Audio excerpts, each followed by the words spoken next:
বিপ্লব অসাধারণ কবিতা লিখেছিল। বিদায় অনুষ্ঠানে তার কবিতা শুনে মুগ্ধ হয়েছিলাম।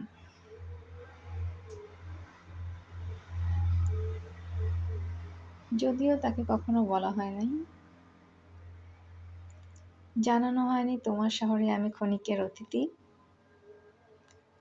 আমার হোমটাউন ফিরে যাচ্ছি। বিশেষ কোনো প্রয়োজন না হলে এখানে আর ফেরা হবে না, কারণ এই শহরে তোমাদের মতো গুটি কয়েক বন্ধু ছাড়া আপন কেউ ছিল না। ফেরার সময় শুনেছিলাম তোমরা সবাই ঢাকা শিফট হয়ে গেছো, হায়ার এডুকেশনের জন্য ঢাকাতেই চলে যেতে হচ্ছে, দেখা হওয়ার সুযোগ নেই। নিঃসন্দেহে বিপ্লব যথেষ্ট ভদ্র, তার মধ্যে কোনো উচ্ছৃঙ্খলতা দেখিনি। যদিও তার পরিবার সম্পর্কে আমি কিছুই জানি না। যদি কখনো শুনতে পাই আমার শহরে তার আগমনের উদ্দেশ্য কেন্দ্রবিন্দু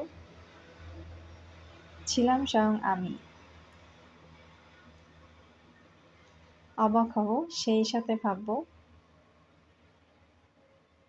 আল্লাহ আমার জন্য গিফট পাঠিয়েছেন। আলহামদুলিল্লাহ।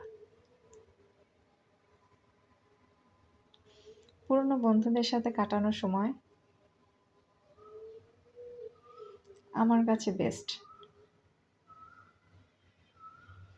পরীক্ষার হল থেকে বের হয়ে তার সাথে দেখা হলেও